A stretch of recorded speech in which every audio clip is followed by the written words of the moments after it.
aqui nos encontramos, aconchegados, como se estivéssemos muito próximos uns dos outros, como se uma chama aquecesse as nossas almas e fôssemos, nesse momento, brasas neste braseiro. E assim o falamos, porque o vínculo que favorece esse encontro, ele se encontra inserido na proposta de religiosidade, no pensamento que transcende a esse instante e que pode nos levar à imortalidade. E não por acaso trazemos a imagem da chama, porque Maimônides asseverava que da chama nasceu a religião. Não há luz que nos ilumina lá fora. Não há luz para que o mundo se submeta ao nosso talante, onde nós passamos a ter uma visão e manipulamos as pessoas. Mas há luz que luariza as entranhas do nosso ser, que nos permite ver além deste momento.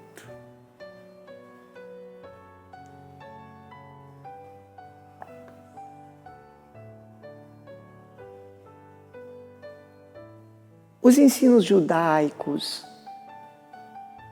eles vão nos falar desta proposta da religião. Porque se formos observar nesta proposta de iluminar o caminho íntimo e percorrermos essas entranhas e descobrirmos o Deus que habita em nós, nós poderemos, nesse momento, nos transplantarmos para o momento em que Moisés, no Monte Horebe, ia buscar ou agasalhar o Decálogo. E narra no livro Êxodos que ali existia uma sarça que queimava sem ser consumida, a chama. Quando nesses mesmos estudos judaicos nós vamos encontrar os rabinos a falar da Midrash, e a Midrash são os ensinos que nós não encontramos na leitura, na parte literal. É o não dito que existe por trás do dito. E os rabinos asseveram que nesse estudo existe uma chama. Essa chama que nos dá a percepção, que faz com que a gente perceba em outra dimensão.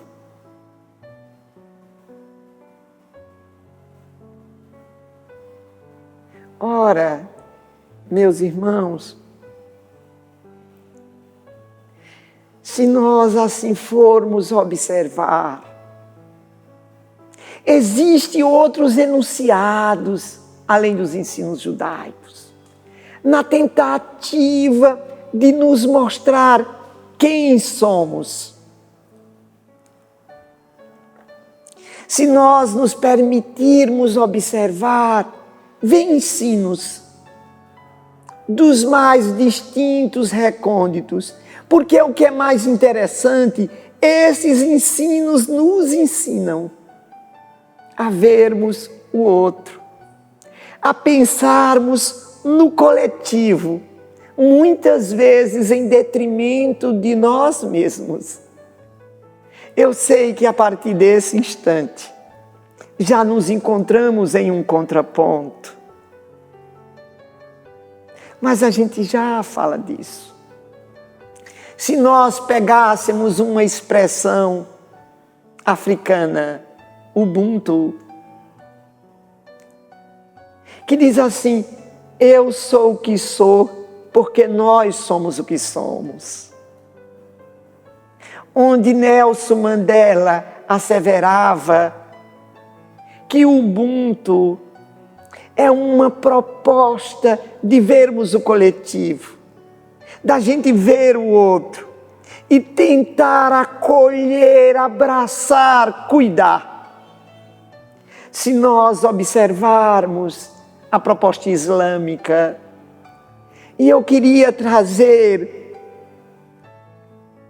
acho que um dos primeiros sociólogos, porque nós vamos conhecer a sociologia a partir do pensamento de Comte. Mas eu queria pegar Ibn Khaldun. Estamos aí por volta do século XIII, no movimento islâmico pela Península Ibérica. E este homem, ele tem um livro, Muqaddimah. E tem uma palavra que ele usa, que é a sabiá, que quer dizer solidariedade, afeto para aquele povo nômade, para que um acolhesse o outro.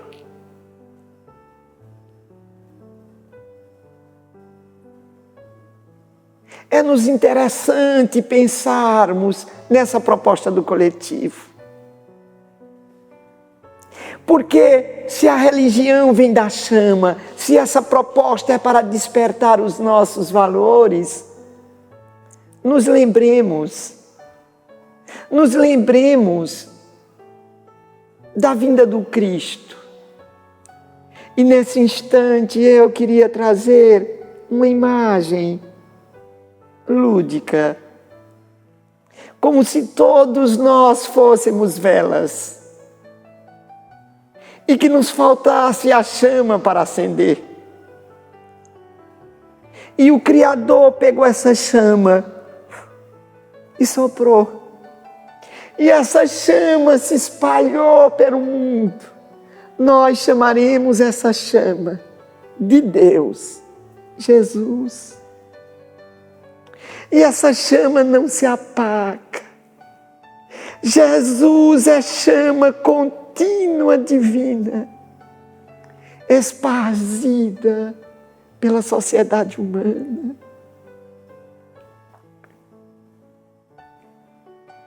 E olha como Jesus falava no coletivo. Se voltássemos a um dos grandes nomes dos profetas das antigas escrituras, Isaías, ele viria a asseverar que a proposta de Israel era para ser trazida para as outras nações. Então vamos trazer um ponto. A grande maioria das pessoas gostam do nascimento do Cristo tratado em Lucas. E vamos nos encontrar no momento em que Simeão agasalha Jesus nos braços no templo. E eis que então ele diz que dali viria a luz para alumiar as nações. Dali viria a luz para alumiar as nações. Uma vela pode acender inúmeras outras velas. E nós nos permitimos perceber. Porque quando vamos acompanhar o Cristo, retratam os 3 evangelistas sinóticos, que quando Cristo foi crucificado, o véu do templo foi rasgado. É muito interessante a gente se permitir o contexto. Existe um templo, mas se a gente voltar ao princípio, nós teremos um santuário. E poderíamos dizer que o outro nome do santuário era Tenda do Encontro. Este encontro é um encontro do viandante com Deus. E o Deus é o outro. E ele passa a ser a pessoa mais importante. Nesta tenda tem um átrio onde as pessoas negociam os interesses do cotidiano e começa a ascese. E o ponto central é o Santo dos Santos, onde ali se encontra a Shekinah, a presença efetiva de Deus. Durante toda a existência do templo, só o sumo sacerdote poderia entrar um dia por ano no Santo dos Santos.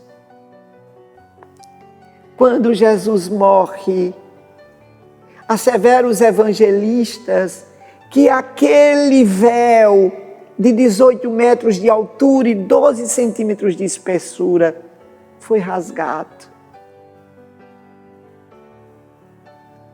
E ele foi rasgado, implica dizer que a luz divina não se encontra mais naquele ambiente. Ela se esparze, ela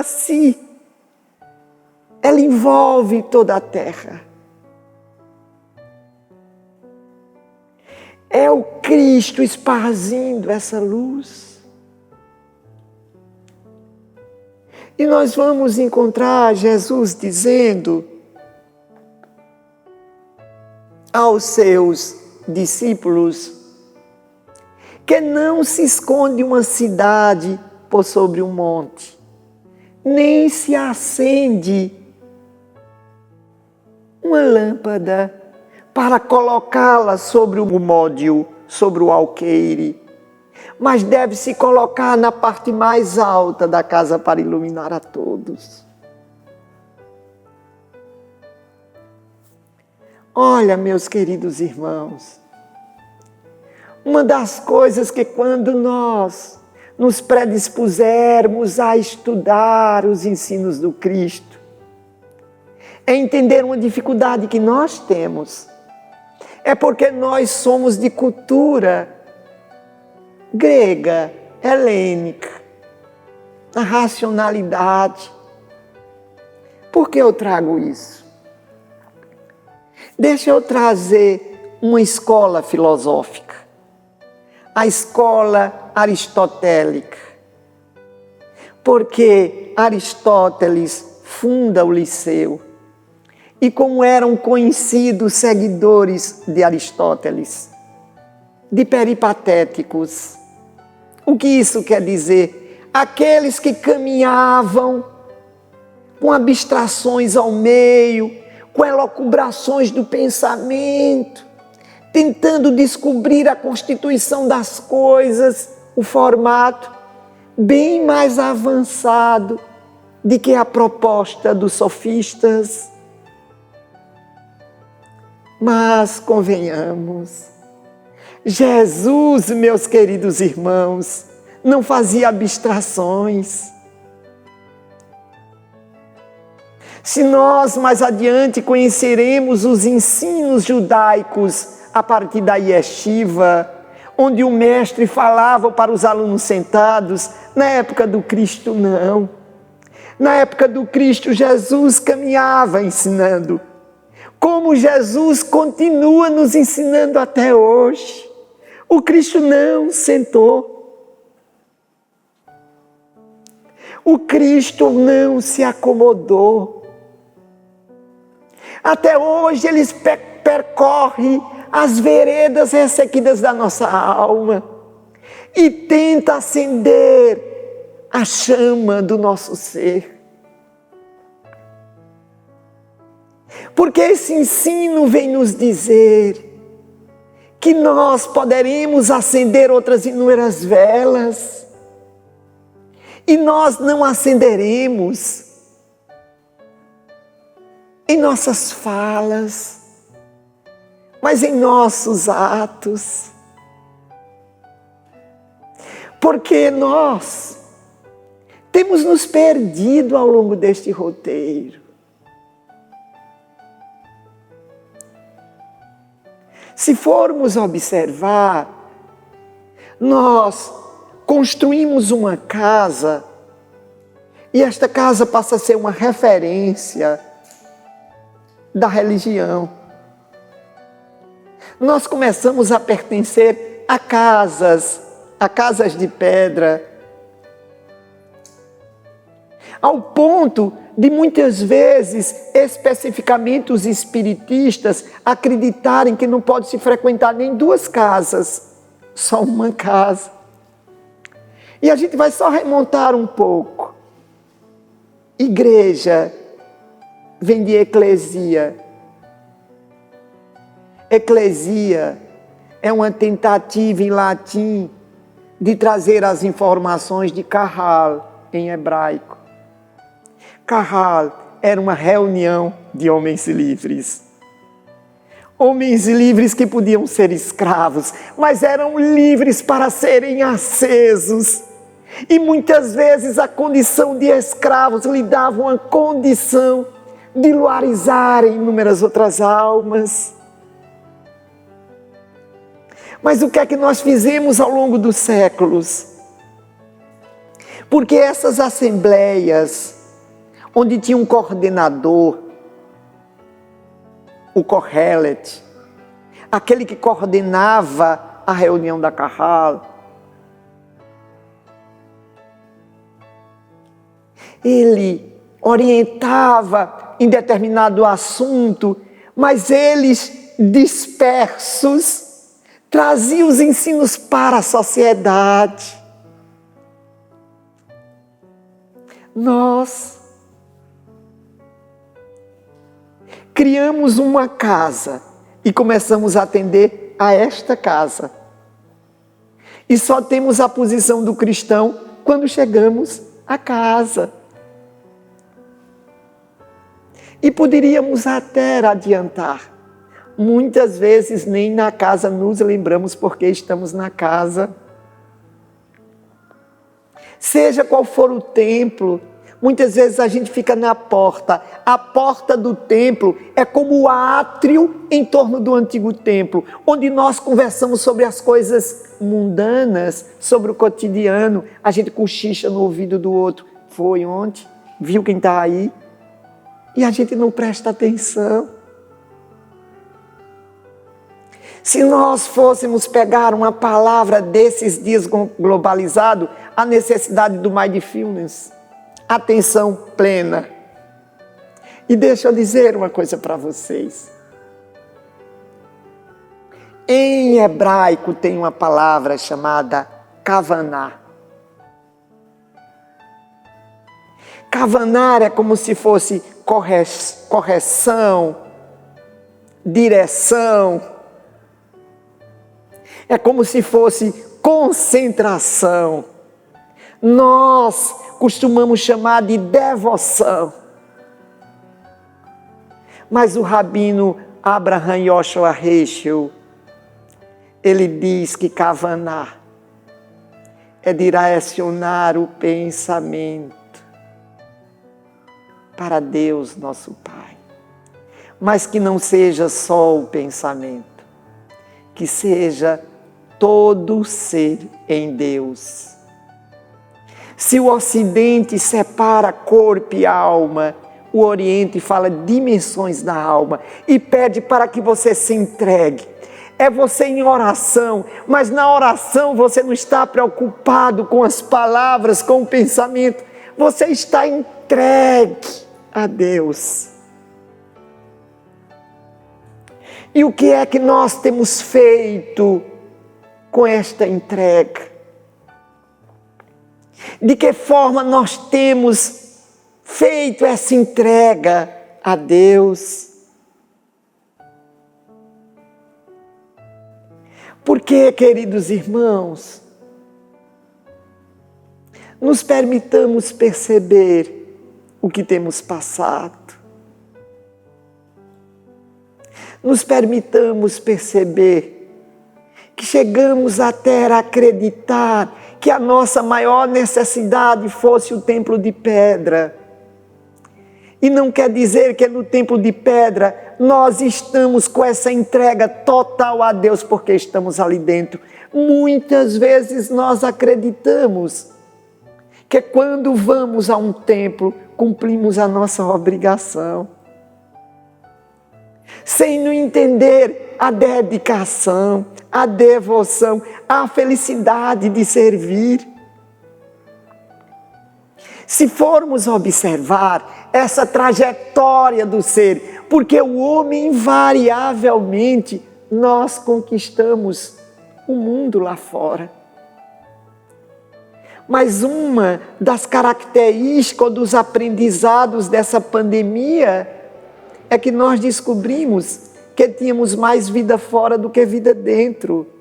E quando a vida fora foi cerceada, nós nos permitimos nos perceber em um vazio, sem um motivo existencial. Nós não conseguimos ficar sozinhos.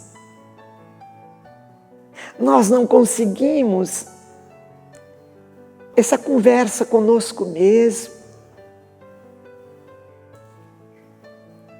Então vamos analisar o antropocentrismo. O homem, o ser humano, como centro, e nesse eixo a individualidade. E poderíamos até dizer o egoísmo. E nós achamos tanto assim, que é comum as pessoas expressarem que o mundo conspira a nosso favor. Como faz uma crítica Newton Bond. Como se o mundo se submetesse a nós. Como se nós não fôssemos partículas diminutas de um mundo maior, de algo que transcende a nossa capacidade, que nós engateamos no conhecimento e que é a chama para que a gente perceba a essência desse conhecimento. É a chama que luariza a alma, e quando a alma desperta, ela percebe o outro. Ela retira do seu ser a intransigência. Ela começa a cortar tudo aquilo que é excesso. Porque algumas características nossas, nós, como criatura divina, somos singulares. Não existe outra pessoa igual a gente. Não existe. Isso é até um recurso. Sim. Quando você está num relacionamento e alguém quer sair do relacionamento e você se sente desvalorizado, você pode dizer, olhe, você não vai encontrar outra pessoa igual a mim. É verdade, não vai. Porque igual a você, só você. Deus não se repete. A capacidade de criar divina é imensa. Mas não nos esqueçamos que somos seres plurais. Que nós temos muitas habilidades, muitas capacidades, ou muitas inteligências. E as pessoas nessa diversidade enriquecem. Em cheiros, em cores, em potencialidades, em inteligências. E o mundo é um caleidoscópio de belezas. Quando você passa a enxergar a riqueza do outro e você só vê a beleza do outro, se sua alma estiver luarizada. Se não, você acha que o mundo vai se submeter a você. Você acredita que Deus é um vassalo seu. E isso é muito comum para nós. Existe uma expressão latina, pro domo sua, que quer dizer em prol dos nossos interesses. E nós temos usado a religião em prol dos nossos interesses. Nós usamos o nome de Deus em prol dos nossos interesses. Deus se torna um vassalo nosso. E olhem, queridos irmãos, para nós cristãos, isso é uma incoerência. Porque, se formos observar, eu vou retratar aqui um ambiente. Em uma comunidade é onde existe um bem comum, uma proposta comum. Na comunidade de Qumran, que é uma comunidade essênica, existiam cargos, existiam funções. E ali, nesta proposta de crescimento, de dedicação, nós vamos encontrar os filhos de Zebedeu, querendo saber quem iria ficar ao lado do Cristo, dentro de uma visão de um Cristo político. Quem ia ficar à esquerda e quem ia ficar à direita. E é importante que a gente traga os ensinos do Cristo para o hoje. Ninguém se permita ler os ensinos como espectador, se colocando fora. Leiamos os ensinos do Cristo dentro do contexto, você dentro do contexto. Porque nós estamos até hoje fazendo como os pais de João e de Tiago fizeram ao Cristo. Senhor, coloca ele em tal local. Os pais não pedem a Jesus, Jesus, dá uma oportunidade a meu filho ser isso, ser aquilo. A gente não pede, Jesus, me ajuda para que eu passe nessa função, para que eu passe, para que o meu filho seja isso.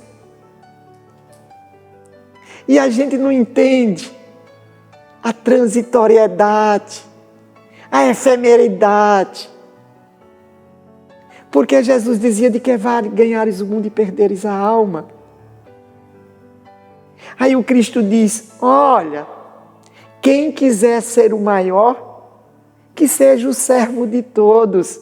Porque Jesus veio nos dizer que Ele está no mundo para servir. Para servir. E não é servir nenhuma obrigatoriedade, é ter prazer em servir. Por isso que Jesus é o vinho na comensalidade, é o vinho na refeição, é o vinho no relacionamento com Deus, é a alegria de servir e Deus é o outro. Então, quando nós estamos servindo ao outro, estamos servindo a Deus e há uma alegria neste servir, há um acolhimento. Isso não é quantidade, isso não é quantidade. É como nós agasalhamos o outro. E como nós descobrimos essa alegria de servir. Observemos esses dois mundos, porque dentro da nossa capacidade, ou dentro da forma que nos foi ensinado a história, parece que ficou ontem. E a gente não percebe que se mantém até os dias de hoje. Observemos Gaio Suetônio Tranquilo, muito conhecido na história por Suetônio, um historiador contemporâneo de Domiciano. E Suetônio tem um livro muito conhecido, que é Os 12 Césares. Na verdade, a vida dos 12 Césares. Nós costumamos dizer que é a proposta dele saber as amenidades. E é ali que ele diz que os gladiadores, seja no Circo Maximus, ou seja no Coliseu, faziam uma saudação, onde dizia Ave César, e colocava a própria vida a César. E César ia dizer se eles teriam continuidade dessa vida ou teria a vida ceifada. Nós vamos encontrar neste mesmo ambiente, nessas mesmas arenas, os cristãos do primeiro século, os cristãos do segundo século, ou em outras arenas do mundo, nas perseguições que sofreram. E eles diziam, Ave Cristo, nós que queremos servir, vos saudamos. E cantavam hinos enquanto tinham suas vidas físicas ceifadas. E a luz saía desses irmãos e acendiam novas chamas. E o cristianismo foi crescendo, chegando aos nossos dias. E a quem nós temos acendido? Perdoe-nos. Que corações nós temos mantido acesos, ou que consciência nós acendemos com os nossos atos?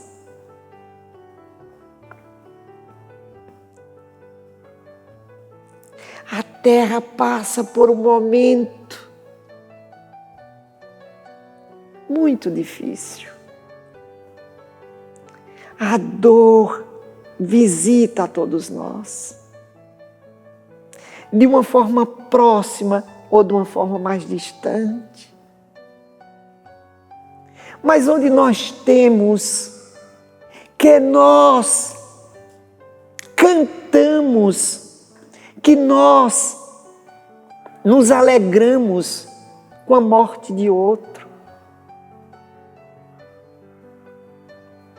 John Donner dizia, a morte de qualquer ser humano me atinge porque faço parte. Nos permitamos pensar, nós somos responsáveis uns pelos outros. O outro é o que nós fizermos dele. Sim, a sociedade é feita por nós. Por que nós nos abstraímos? Porque culpamos como se nós não estivéssemos no contexto o outro. Nos perdoe. Jesus fazia essa pergunta. Essa pergunta é o aguilhão que quer nos acordar. O que fazeis de especial? O que nós temos feito? Meus queridos irmãos, observemos como nós somos. Porque se a candeia se encontrava com pouco azeite e a chama já bruxuleava, ou seja, ela já começava a dar sinais de que queria se apagar, parece que Deus dá um borrifo com esse combustível, e nós chamaremos esse borrifo de espiritismo. A chama volta com intensidade, parece que nós voltamos aos dias do Cristo. Irmãos que saíam à noite, a proposta de socorrer, de acolher encarnados e desencarnados, ainda mais amplo movimento. As entidades não são demônios, são apenas homens equivocados, ainda com ódio, interagindo com os encarnados, na terminologia utilizada pelo Espiritismo. Somos todos espíritos, quer na carne ou destituídas da roupagem física, e nos relacionamos como nós nos relacionamos no cotidiano. E nesse novo borrifo, nós percebemos a presença contínua do Cristo. E a gente pode entender: eu estarei sempre convosco. Não me encontro num paraíso estático, distante dos que sofrem. Sou a luz que visita a retaguarda para luarizar as sombras, para que nós percebamos o caminho e identifiquemos o outro.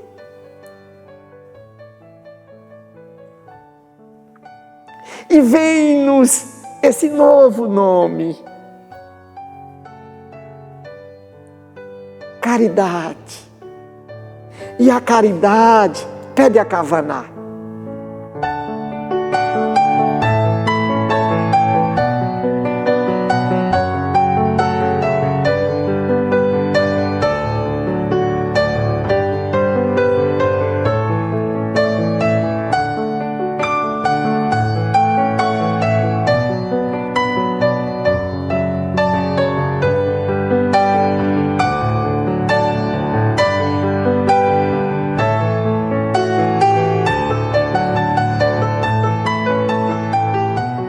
Irmãos amados, nós não nos encontramos mais na sombra dos dias idos. A claridade do Evangelho chega a todos. A vivência dos ensinos do Cristo compete a cada um de nós. Onde quer que nos encontremos, do jeito que estivermos, o Cristo pode ser lembrado. Se saudáveis, visitando os enfermos. Se enfermos, resignados. Se saudosos, atestando a imortalidade do reencontro. Se no plano espiritual, buscando o contato com Deus, para que nas influências a proposta seja de ajuda.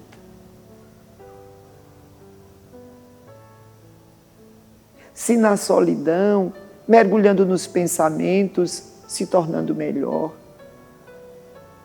Se desempregado, aprendendo a valorizar as oportunidades de aperfeiçoamento e qualificação que a vida permite. Se na companhia, procurando ser a melhor parte, incentivando o outro com amor ainda se tornar melhor. Se filhos, compreendendo os pais e lhe dedicando atenção, assim como eles fizeram quando crianças eras.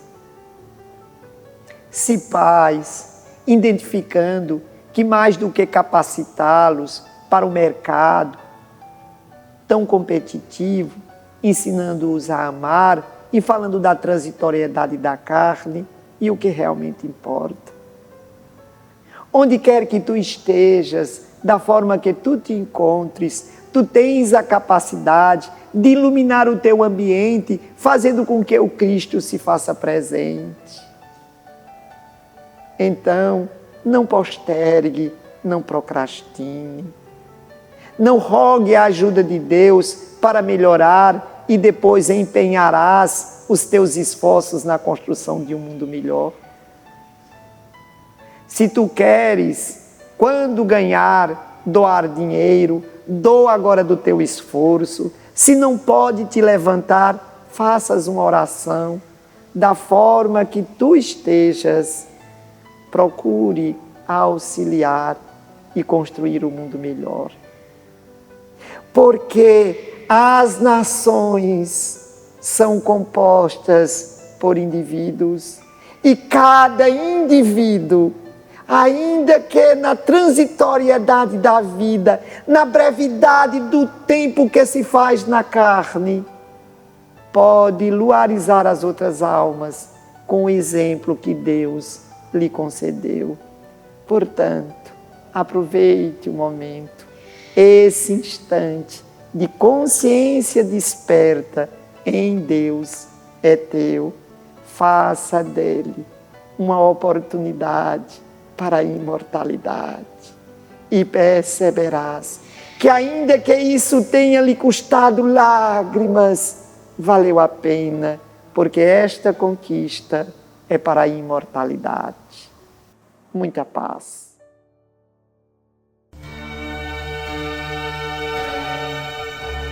É natural que no mundo que vive essa condição tão paradoxal, nós vivemos o mundo virtual, mas quando falamos dos espíritos, as barreiras conceituais. Porém, quando temos um livro em nossas mãos, materializamos o pensamento desses irmãos que passaram pelo carreiro físico mais leve, tendo menos dificuldades de ver a imortalidade ainda que no véu da carne. Quando eu folheio o livro, volta à minha memória os instantes onde ele nos apresentava as crônicas, as cartas, as diretrizes. Que nós possamos com ele deleitar, porque é como se estivéssemos escutando dos seus lábios as suas experiências e a visão do plano espiritual das dificuldades que temos na carne. Para aqueles que não conhecem o nosso lar, nós somos uma instituição firmada em 5 pilares. E todas as obras trazidas pelo plano espiritual não poderia ter uma outra destinação que não seja auxiliar as inúmeras tarefas. E nós temos inúmeros desafios, agora mais do que nunca no período da pandemia, das coisas mais elementares como o alimento, os fármacos, o material das gestantes, das crianças. Ah, meus queridos amigos, toda a verba, como sempre, dos livros são revertidas integralmente para os trabalhos aqui desenvolvidos. Que todos nós possamos fazer parte deste projeto, porque o nosso lar somos tijolos desta construção, somos mãos que nos damos sustentação, um auxilia o outro. Seja bem-vindo, desfrute, muita paz.